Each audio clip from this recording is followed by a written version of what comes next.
Welcome to the China Desk Podcast, presented by the Federal Newswire, with your host, Steve Yates. Welcome to the China Desk Podcast. I'm your host, Steve Yates, Senior Research Fellow for China and National Security at the Heritage Foundation. A reminder to our audience, for whom we are most grateful. Viewers can watch the China Desk on YouTube or subscribe to hear all our interviews on Apple, Spotify, and most other podcast providers. We welcome you to check out our website and show archive at ChinaDeskPodcast.com. My guest today is Bret Manley, Executive Director of the Energy Fair Trade Coalition. The EFTC is a nonpartisan, nonprofit grassroots organization dedicated to holding global energy companies accountable to U.S. labor and trade laws. It educates consumers, federal agencies, and Congress on energy industry practices which harm American competitiveness and violate the principles of fair trade. They seek to ensure objective application and enforcement of U.S. laws and promote human rights and fair trade in the energy industry. Prior to leading the Energy and Fair Trade Coalition, Bret served as a naval intelligence officer and previously worked on Capitol Hill as chief of staff to a senior member of the Congressional Climate Solutions Caucus. Bret, welcome to the China Desk. Let's jump in. All right, Steve, thanks for having me. I appreciate it. Well, it's a pleasure to have you. We've got an important topic to cover, those two oft-used words of rare earths. But before we get into that cool and scientific genre, let's talk a little bit about Bret and how you came to be leading this coalition and took up an interest in this important global priority. So when you were growing up, and sort of the third grade teacher said, "What do you want to do when you grow up?" You say, "I want to work on the Hill and someday lead a fair trade and energy coalition." No, actually, I told him I wanted to be an anchor on SportsCenter. That was my. That's a good goal. Yeah. So, what was your journey up through education that led you to the area of public policy? Sure. Yeah. No, I appreciate it. As a child of the 80s and 90s, I was arrived in college at the University of California, Berkeley. In 2001. 9/11, happened, what was that, third week of school or something like that, really kind of, everybody kind of, I'm 42, so my age, a little bit older, you kind of have the before after, right? Coming out of the 90s, the grunge and the punk kind of influence, and all of a sudden it's like, whoa, this like people, this serious thing happened. I grew up in a nice part of Southern California, typical suburb, played baseball, that kind of stuff. So this was like a big shock to me. And certainly, as you would expect, the reaction on campus at a place like Berkeley is as stereotypical as you would imagine it. Of course, it's pre-social media and everything. So, it's not making national news, but I was kind of just dumbfounded at the reaction of some of the folks on campus. And that spurred me to kind of get a little bit involved in politics, which was not at the time on my list of things I wanted to do. I wanted to make money. And, graduated, and, the Republicans lost the House in 2006 in very dramatic fashion. Obviously, Bush was quite unpopular at the time. I remember having a conversation with my father. I was working in the Bay Area doing technology sales, as everyone does kind of around there. And, he just kind of dared me to make the plunge. So I quit my job. I bought a one-way ticket, DC, and I had a friend who let me sleep on their couch. I didn't have a job or anything. I got an internship and, did 16 years on Capitol Hill with some time in the Naval Reserves as an intelligence officer, as you mentioned. We were a casualty of redistricting. My most immediate past boss, Rodney Davis, Illinois, redistricted quite egregiously, and it cost us our seat. And, along the way, you've been in town, obviously, Heritage Foundation. It's a small place, it's a company town. And, I developed some really good relationships over the years. Obviously, now that technology, especially AI, is exploding, energy is becoming more important in terms of how are we going to power these things, how are we going to power the future of the American economy. And, some folks that I knew in this space came to me and asked me if I'd be interested in doing this. And we had a nice conversation, and it lined up well with my personal beliefs. I wasn't going to go out and shill for something I didn't think was important. And here we are. And it's been fun. It's an interesting space to be in. It changes every day, as you know.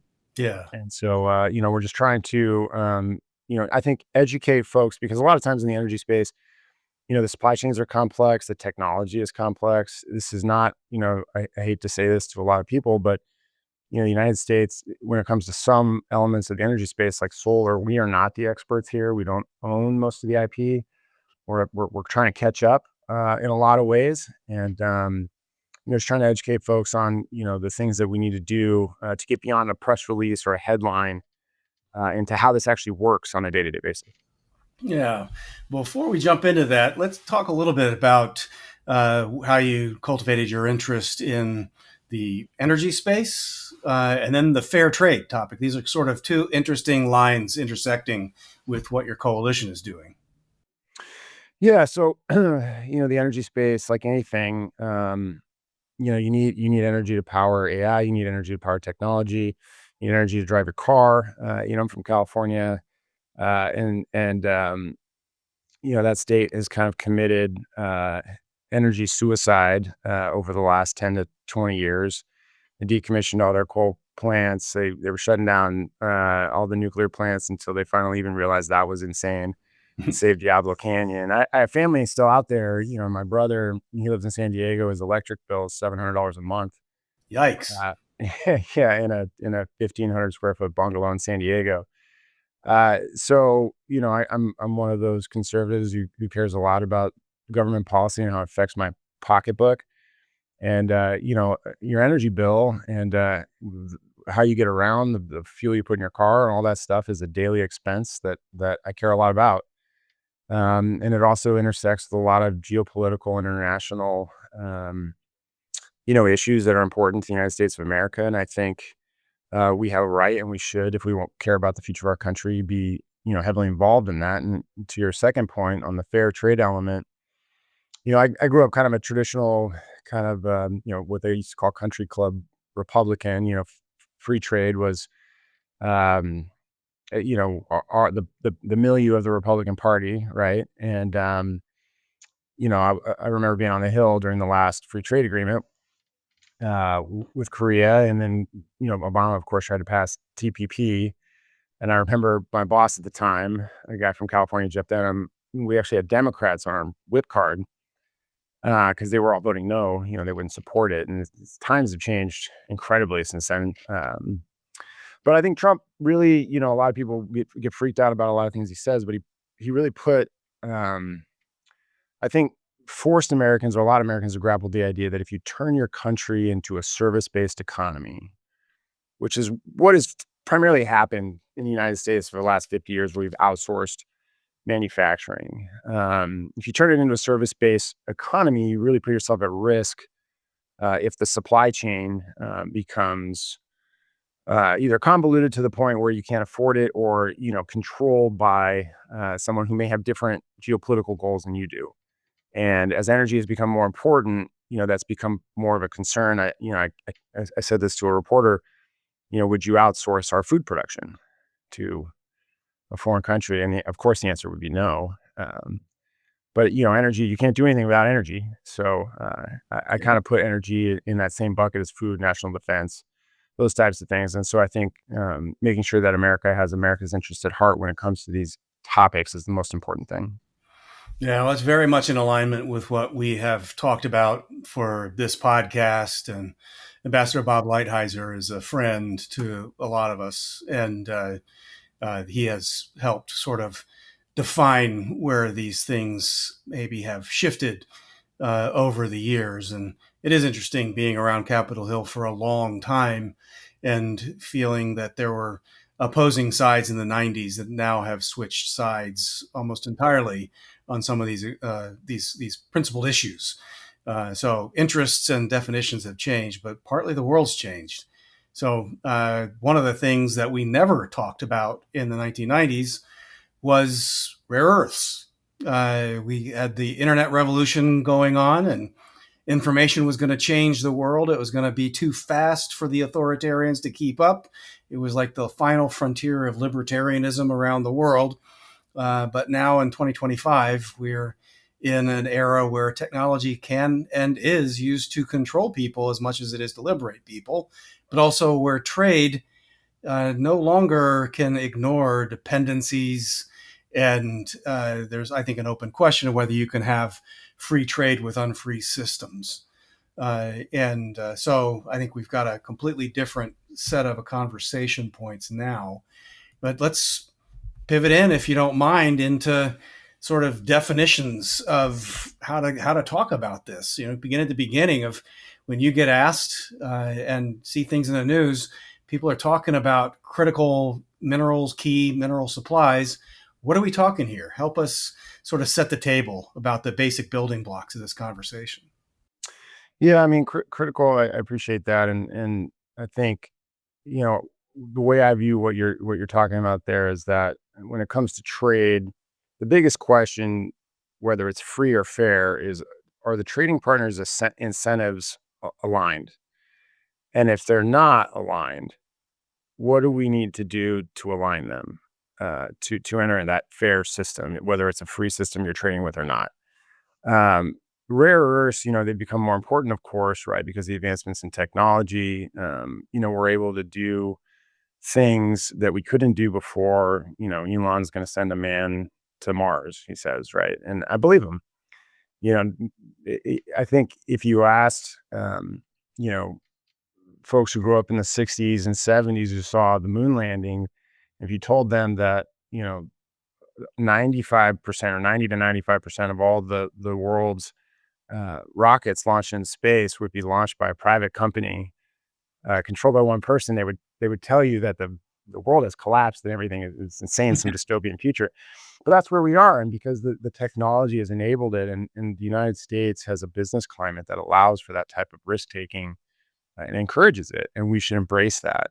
Um, and I don't want to bore your guests and most of these or listeners with most of these words I can't pronounce properly, but rare earths are essentially things that you don't use in everyday products, right? They're specialized, they're highly customizable, but limited use case, right? They're not used to make tires, right? So because of that, they have a very specific cause and effect, and the incentives for investing in those materials are different than if you were going to say invest in something like polysilicon, which is not a rare earth mineral, but is the primary ingredient in like a solar panel or semiconductor chip. But the other components of those materials, in guiding systems or whatever it is for national defense, are necessary to make it run. It's just not the primary thing. And so we have those things here, but because of that, there's no mass market, right, for rare earth materials. And so if you think about this economically, there's no mass market for it. The profit motive, which is, I think, the core of the American financial system, and I'm very supportive of that, means that we will try to accommodate the need for these things without undue investment. And what has happened is, because we are a very mineral rich country, which has allowed us to become the most dominant nation in the world economically and militarily, means we have these materials, but we outsource the production or refining of those materials. Right? It's not that we don't have them; we have them to some extent, but we don't have the technology or the prowess, excuse me, to refine those materials to make them usable into the system. So we outsource that, and in large part, we outsource it, to China, who has invested heavily, in these processes. Of course, there are a lot of differences between the countries, and I don't want to get into too much stuff because, you know, the Chinese people are good people, right? But we're never going to be able to compete with them on labor costs, for a variety of reasons, right? That we can get into or not get into. In the same way that we're not going to compete with Canadians or Europeans or whatever on certain things. The United States is a very wealthy country. We have extremely high standard of living, something we should be very proud of. And for a variety of reasons, AI manufacturing is a new thing. It hasn't been here. This is this year really that it's become more possible. So you needed the human labor element, and the profit motive just incentivized companies to outsource the production of that. And that production was outsourced primarily to China, which is how we found ourselves in this position. And then, of course, I don't think it probably would be an issue on everybody's mind if the president hadn't made it a priority of his to enforce or to engage in more aggressive trade normalization with certain countries. I think China probably would be more than happy to continue to maintain this dominance in this area and keep doing this as long as nobody noticed. But here we are. The president feels very strongly about the tariff imbalances that he feels exist. And, it makes perfect logical sense, that President Xi would use this as a leverage point. I would if I were him. So that's kind of where we find ourselves in asking, what do we do about it now? Well, can we talk a little bit about the supply and market parts of this? Because there's a lot floating around in news and politics, and it's kind of hard for casual consumers of this information to sort out what's fact, what's assumption, what might not even be right. But you stated what I have learned and believe, that we actually have pretty ample supply of a lot of these things, but there are reasons why we haven't either harvested or processed them ourselves. That's one part of the sort of market economics of this.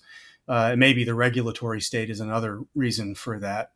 But the other thing that has come up is that we have become so dependent on China for this that we actually have a critical vulnerability that may be influencing policymakers to think that they need to be maybe a lighter touch on negotiations with China, because if they chose to exercise this leverage, it could be crippling for us in the short term. So that's kind of a huge, huge topic. But let's begin with sort of the supply, demand, and of it.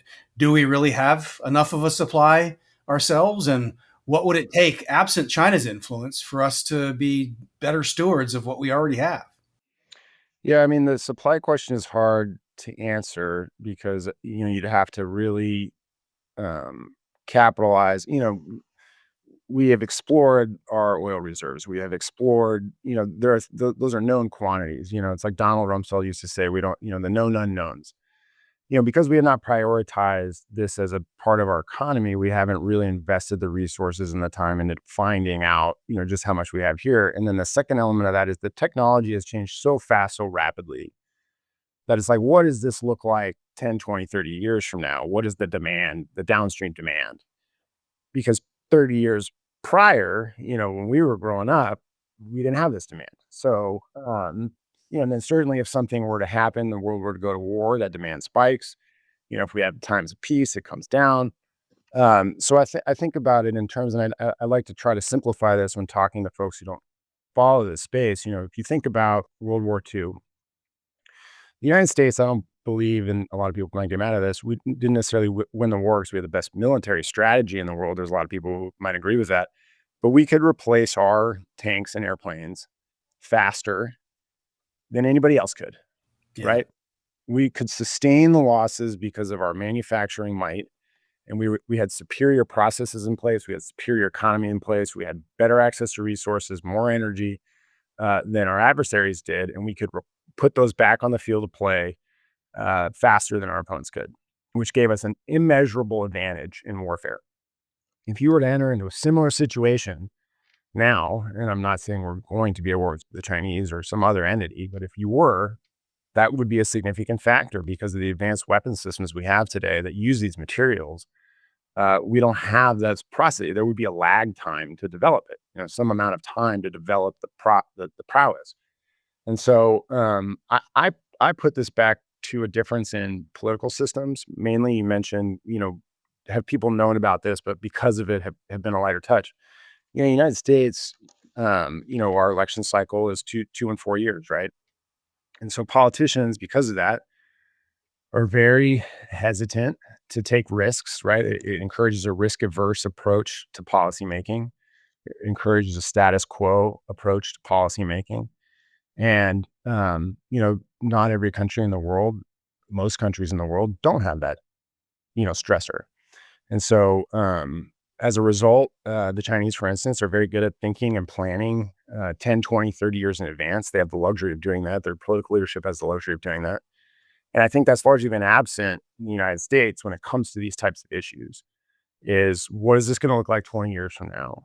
Because if there's a short-term pain involved in that, the incentive for that politician to avoid that decision is a no-brainer, right? If your interest isn't just getting reelected. But Trump's in a great position because he doesn't have to get reelected. He's termed out.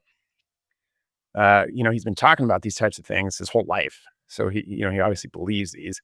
Basically, these are core beliefs of his. And I think really when you look forward, future presidents, as much as some of them might complain about it now, will thank him for being this aggressive at this point. Yeah. So I take away from that is that we do have a lot that we can exploit, use. I sort of am a firm believer that the Creator gave us an endowment. It's our job to use it responsibly, and there's no good economic reason for us long term to be extracting resources here or elsewhere and having it make 2 trips across the Pacific to get processed and back into our supply chains. And so we've sort of sleepwalked into this flow of supply chains and overdependence in one area, and now have a strategic vulnerability that's economic vulnerability, but also potential time of conflict vulnerability that has to get addressed. But people are afraid of the cost and the time that would be required to make the adjustment. Historically, those adjustments happen when people are left with no further choice. It's a Pearl Harbor 9/11 kind of thing where Mhm. change comes because all avenues for procrastination or diversion have been exhausted.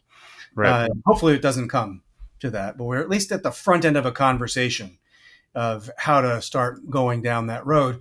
Another part of this, though, is sort of the fair trade part of it, but maybe starting on the dependency area.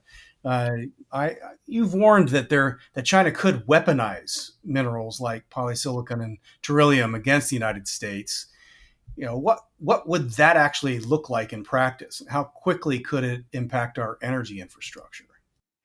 Yeah, I mean, that's a good question. I think to your point, we tend to only pay attention when it's an emergency, right? And it's we have no other choice. For Americans of my generation, it's very difficult to envision a world at war, right? Where the entire country is engaged in the machinery of physical warfare, right? And I think a lot of people assume that that will never happen again. I think that's a naive view of human nature and just conflict generally. The borders that you see in the world now will likely change and continue to change ad infinitum long after we're gone from here and our great great grandkids are running around trying to figure it out. There are levels to it, right? Certainly, I think if you look at the geopolitical issues, you see an emergence of Russia, or at least their desired emergence as a global power again in China, and establishing itself and has a long term project of theirs for 30, 40 years. You see this kind of collision coming right between the three, what you would call superpowers. Certainly, with the decline of Europe economically, which Trump talks about all the time, and Africa has not yet emerged, and the South American brick economies, just haven't gotten there, right? And so you really have China, Russia, United States as like the global players, and the way I view this is the three of us are jockeying for position on who is going to have influence in the global economy and how conflict will play out in the future. It's interesting because I don't see, and then this is just a personal theory of mine. I feel like a lot of the actions we see coming out of China are related a little bit to the population issues in the wake of the one child policy. A lot of people who study this, and it's not my field of expertise, are making pretty strong claims that the population of China will decline to the point where they're going to have serious issues. If you believe that to be true, and as a policymaker, certainly you would want to press your advantage in certain areas now. And I think you see that with their military buildup, with their expansion in coal and energy production, really pressing their advantage that they have now. So it makes sense to me from that standpoint. At the end of the day, we're still separated by the Pacific Ocean, which is probably the biggest military advantage we have, and the Atlantic Ocean, the other side. We're very far away, from folks. And so I'm not a catastrophist where I think, if there were conflict, this would be an immediate thing. If it came to that, then the conflict is so serious that we're really talking about a different day-to-day life for everybody, globally. But it certainly is a leverage point to your point because there isn't anybody else we can turn to. And so a lot of what we talk to is like, okay, well, even if you don't have it here in the United States, even if we don't have that, we need to look for allies, our allies who are aligned with us and partner with them on these issues. The Europeans have some of this stuff, as I mentioned. There are minerals certainly in the African continent. Australia is a very mineral rich nation. Are there ways where we can partner together and try to align our supply chains with those countries where if something were to happen to compromise our supply chain out of Asia, that we had somewhere to turn and we weren't so reliant on one single place. And that's another element of it, right? And how do you reward that? Our view is that you should reward from a policy perspective, vertical integration. And if you can't vertically integrate totally, at least integrate with allies into your supply chain. And as policymakers, I'm very critical of the IRA that President Biden signed into law. Our view is that it was designed to maximize end stage production uh, and get things online as fast as possible, culminating in a reelection campaign. It's my personal view on that. But so what happens, right? If you maximize tax incentives for end stage production, you're incentivizing lowering input costs to the greatest extent possible, which means you import goods from abroad. And in the case of energy production in these tax credits, that came from Asia. And so you incentivize these companies to put projects online as quickly as possible using the cheapest inputs they could find, which came from Asia. That is at the expense of companies who vertically integrate and try to manufacture here domestically. If you incentivize the upstream component element of a lot of these energy products, you incentivize investment in these material processing, in the material development, in the mining of these materials, which we haven't done because it's not sexy. It doesn't give you big headlines on Wall Street. These aren't companies you've ever heard of that are going to make a splashy investment. Um, but because we haven't done that, the tax incentives weren't designed to incentivize those things. You haven't seen it happen as quickly, I think, as we'd like. I think that vertical integration part is very, very important.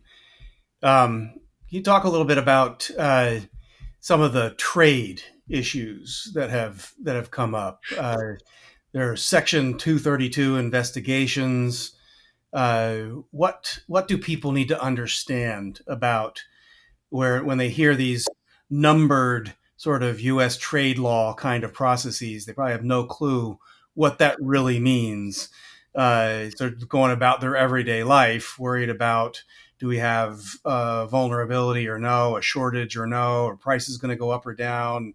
But what's on the horizon with regard to that part of things? They've heard of the trade war, so called, Mm. and rebalancing and tariffs, but what's 232, and specifically with regard to rare earths? Yeah, so Section 232 in its companion part 301 are the ones people hear about the most. The short story of it for the uninitiated is it allows the president, if he or she, should the case be, decides that there is a national security issue or emergency situation that they can impose tariffs without congressional input. There are two laws that establish this quite directly. Congress passed it. They willingly gave this authority to the executive. If they didn't want to do that, they should take it back. Um, that's a conversation for another day. But the president, as I said, you can find interviews of him in the 80s having this conversation with Larry Kudlow. Or not Larry Kudlow, late night guy, I can't remember, older guy. That he He was believes on this with is a Larry national. King a lot. Yeah, Larry King. There you go. That this is a national security issue. He thinks that America made a mistake by exporting manufacturing capacity abroad, and he feels, unlike previous presidents, I think he uses the tariff issue to resolve non-tariff issues, right? So it may not necessarily, and probably isn't, about the actual tariffed product. He is trying to achieve some other goal. You saw, I think last week, the tariffs on India were really about him wanting them to stop buying Russian oil.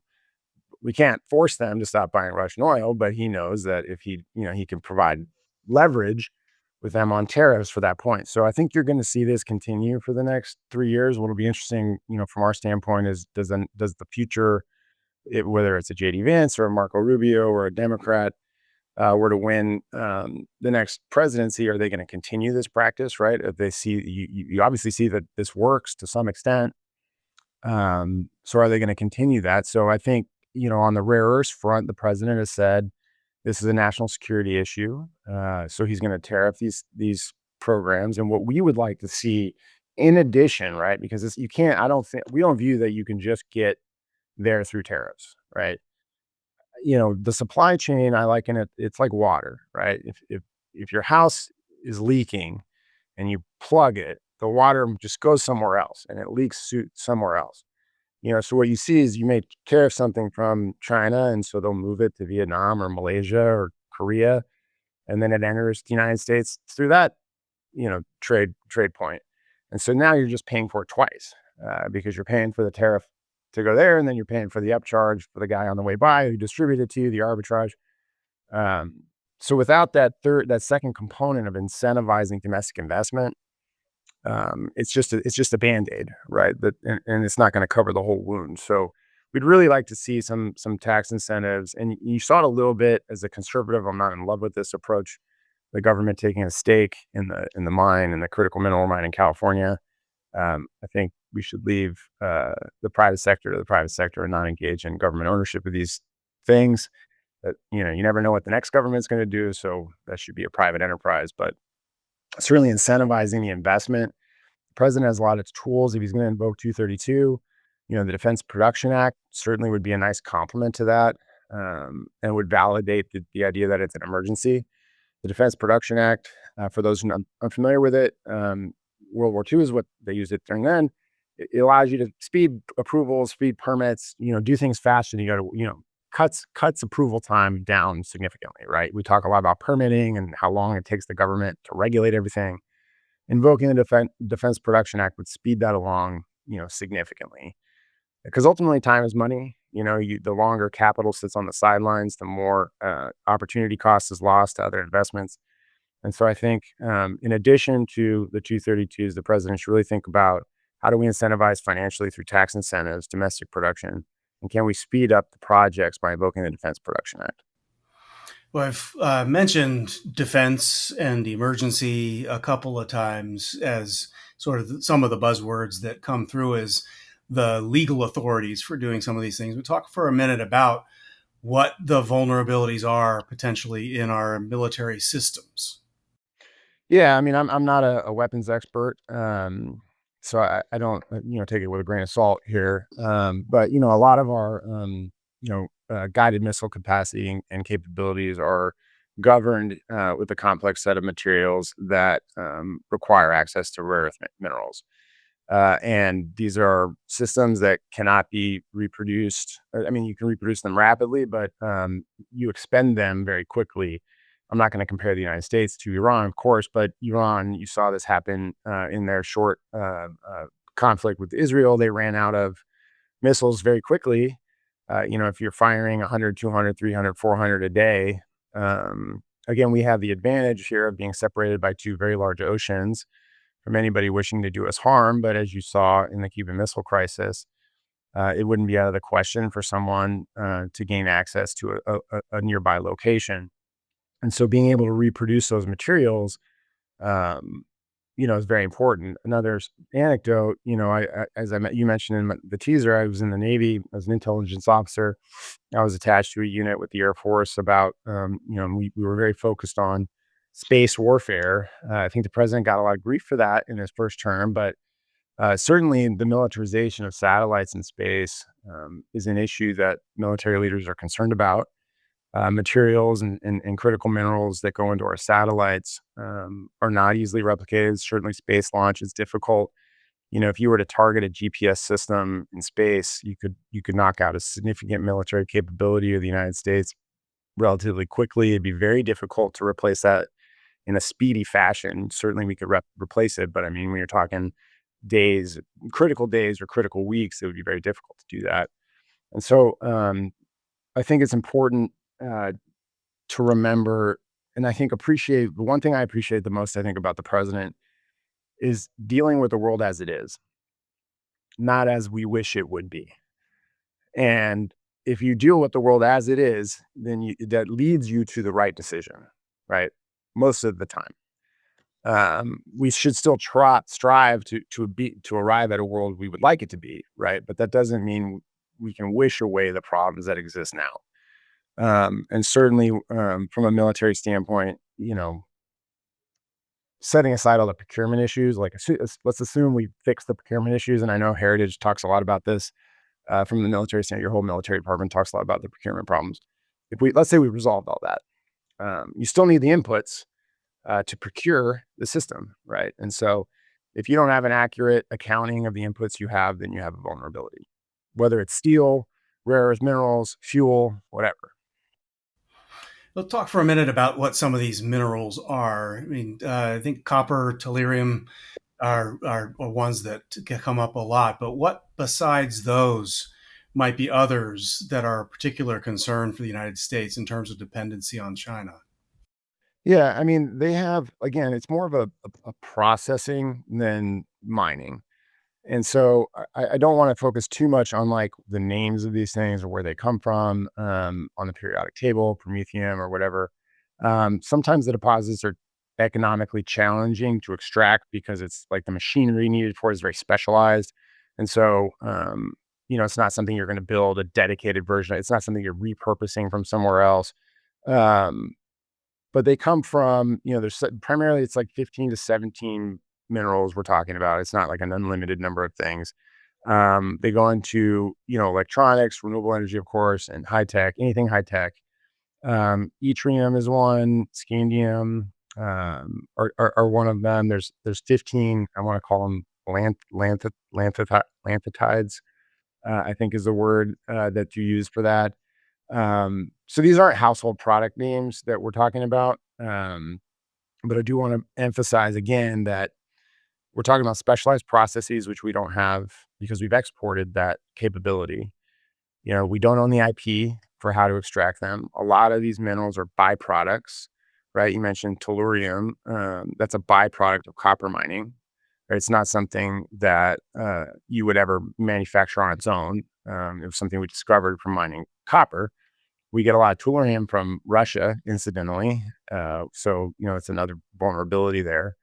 Obviously, when you talk about nuclear fuels, this isn't a rare earth, but like enriched uranium, we used to get most of that from the Russians. And if we're going to spin up our nuclear capabilities here in the United States, we need to be mindful of where we're going to get their enriched uranium from. Because we obviously don't want to get it from the Russians anymore. Biden signed, an import ban on that when he was president. A lot of people celebrated that. But that has to come from somewhere. And so these are issues that, I like to say it's like you can't govern by press release. You send a press release congratulating yourself for being great on the environment or great on whatever. That's fine. But what does this do for the future of the country? And again, if you outsource the capabilities, you outsource the technology, you outsource the IP, you atrophy your ability to do this. The one thing that I think we should be proud of as a country is we've arrived at this point because we have ingenuity, we have entrepreneurship, we have people who can innovate, and you have seen that through everything, air flight, automobile, the internet, the telephone. These are things that would not be possible in their current forms without American ingenuity. And that's largely because of the people we have here in the ethos. And I think what it means to be an American and to be entrepreneurial. And if you start outsourcing those things to other countries, they are going to acquire those capabilities at our expense. Yeah, let's talk a little bit about two things that I think are related as we sort of move towards summing things up. We talked earlier about some of our allies, but also talked about the importance of ramping things, scaling things up here in the United States, maybe in combination what do you think is feasible, and how long do you think it would take for the United States to truly scale up where it needs to on domestic production? And are there particular trusted allies that you think could punch a bit more above their weight in this process too, as we safe shore but don't completely onshore? Yeah, so, I mean, okay, assuming nothing changes from a regulatory standpoint, I mean, it'll take anywhere from 3 to 5 years to get a mine online. That's if you don't change any regulation, you don't change any, approval process, you don't change any investment, incentive. I think that's going to change. The president's issued some executive orders to that effect, and they took a stake in the mineral mine in California. That's the only one that's even close to being online. So you're really looking in the short term. The next 3 to 5 years are gonna be rough in terms of our ability to produce domestically at any kind of scale without significant change or incentive, which would only come from an emergency level event, which we all hope, of course, we don't find ourselves in that situation. So long term, 5 to 10 this is really a 5 to 10-year project, probably 10-year project, to get us into a good glide path, but you have to set the foundation of these things.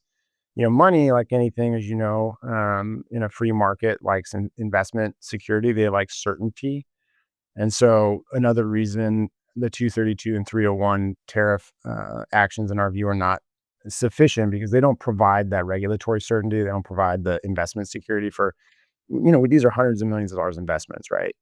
And they want to know that that system that is in place is going to be there, 10 years from now, right? When the loan notes do. In terms of allies, Germany, is a NATO ally that has a lot of these technology processes and expertise. They've had their own issues with energy production and mistakes that they've made and may or may not be learning of, but they're an ally that can assist here. Australia is a big mineral production country, but they're making a lot of the mistakes, right? You see it every day where they go out and say, "Well, we're not gonna do this anymore. We're not gonna do that anymore because of the environment." But at the end of the day, it's just such a small, portion of, the global output that it's committing economic suicide. A lot of people are looking at Iceland, as a potential, just because of the weather, you avoid a lot of need on the data front for AI and stuff, the cooling, all the cooling that's needed for a lot of this stuff. And certainly they're a very rich mineral resource. But I go back to, a flashpoint at the early part of the Trump administration, which was the idea that he was going to invade Greenland. Yeah, I always viewed that much more as like Greenland. What would be bad is if somehow, the Russians were able to get in there, or the Chinese or something. Probably more likely the Russians, just through the Arctic Circle. But that's a mineral-rich continent. There's almost nobody really that lives there at all. Um, and having access to those resources, and whether we could work out a deal, with the Danish government, could be a very interesting prospect, right? You're not dealing with homes that have to be torn down or highways that have to be diverted or any of that kind of stuff. You almost have a blank slate, that you could develop. And so I think those areas are important. There's some South American plays. You got to deal with unstable governments, though, when you go down there. I mean, that's the challenge, right? I mean, a lot of people in this country, they love to complain about it, but they don't realize how good we have it here in terms of stability and just long term, stable political environment. Yeah, and the Chinese have no hindrance in terms of what environment they're willing to go into, whether it involves corrupt practices or displacing workers and heritage sites or whatever else. They're not going to be cowed in plowing forward on these things, Latin America or elsewhere. And we do have it pretty well. So, in the sort of wrap up area, maybe talk a little bit about the recent press release your coalition put out and what you see as kind of the near term policy priority for your coalition. And as you do that, share any parting thoughts you have about how to tie up the message you want to convey to the audience and where they can follow your work. Yeah, no, I appreciate that. I mean, we had talked about the 232 investigation, and then after we filed comments, the Department of Energy issued, what's called a notice of funding opportunity for rare earth and critical mineral production. We think that's a great first step. I think the Congress, the Trump can do some things, but I think the Congress really needs to come in behind that and address permitting reform to allow these projects to get online faster. I was on the Hill for 16 years. Is kind of permitting reform is kind of a running joke, right? We're going to do this time. We're going to do it. But it never gets done, right? And I think a lot of times, I think now the left, and the green advocacy groups have kind of realized that this is impeding their ability to put green projects online. And so there may be a deal here somewhere, right, where somebody's got to swallow something they don't want to swallow. But ultimately, capital is going to go to value. And so if you reduce the regulatory burden, I really think that that's going to unleash a lot of private investment to supplement the DOE no full notices. And I think the president, in the interim, while Congress works that out, can provide a roadmap by invoking the Defense Production Act. And by doing that, you're going to see, I think, a lot of interest from companies who want to secure their supply chains domestically, or at least have greater control over their input in a vertically integrated system. And you'll see that money flow, right? In a lot of the same ways, Elon Musk structured SpaceX, where he's somewhat vertically integrated. He has control over that supply chain. It allows him to do things quickly, innovate quickly.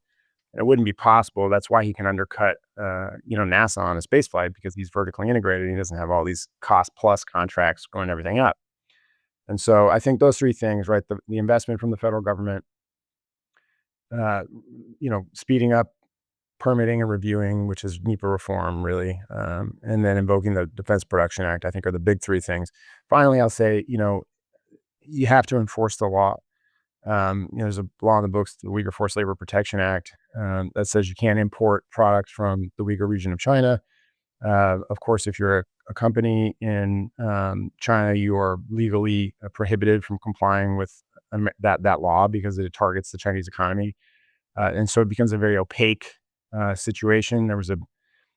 We've met with the administration on this to say, hey, you have to just be a little bit more aggressive to deter this. We've tried to promote the idea of supply chain transparency. We understand it can be tricky, right? Because you have business process, confidential information. We don't want to compromise anybody's business process that makes them competitive.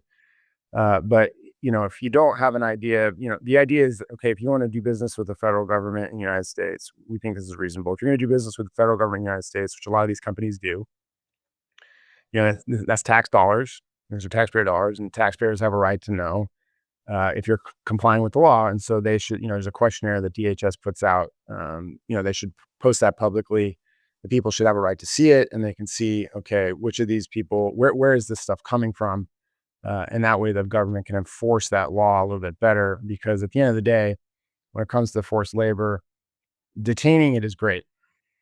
But at the point of detention, the forced labor has already happened, right? That product was already made, the labor already existed. And then they can just dump it in South America or somewhere else that they don't care. So without transparency, you really don't know before the product is made if there's an issue. And these are global conglomerates. It's reported recently, Hanwha Q-Cells, which in addition to being a big solar producer, owns the Philly shipyard. They're very ingrained in the United States. They're a preferred energy supplier of the federal government. They were detained in California by CBP for ties to forced labor. And so it's a serious problem. I'm pleased to see the administration taking a more forceful enforcement approach after the Biden years. But you really do have to enforce it. So where's the best place for people to follow you, your commentary, and the work of your coalition? Yeah, we're at EFTC.org. We don't have the most vibrant website in the world, but I try to post my media and stuff up there when we get a chance. And then you can get me at Bret Manley, on Twitter, BRETMANLEY. And you can contact anybody can contact me either way, and happy to engage in a conversation. I really appreciate the opportunity to come on and talk with you. Appreciate the work you and the Heritage Foundation does. I've been familiar with your work ever since I was a young snap. The Heritage's work since I was a young staffer on the Hill. So I appreciate everything that you do. Oh, we appreciate that too. To our audience, if you have enjoyed today's China Desk conversation, please tell your friends, consider subscribing, and give a visit to ChinaDeskPodcast.com. Thank you for joining, and a special thank you to Bret Manley for sharing his perspectives. Until next time, I'm Steve Yates, your host here at the China Desk. Thank you for listening to the China Desk podcast, presented by the Federal Newswire and hosted by Steve Yates. Check out the Federal Newswire's family of websites, as well as their social media stream.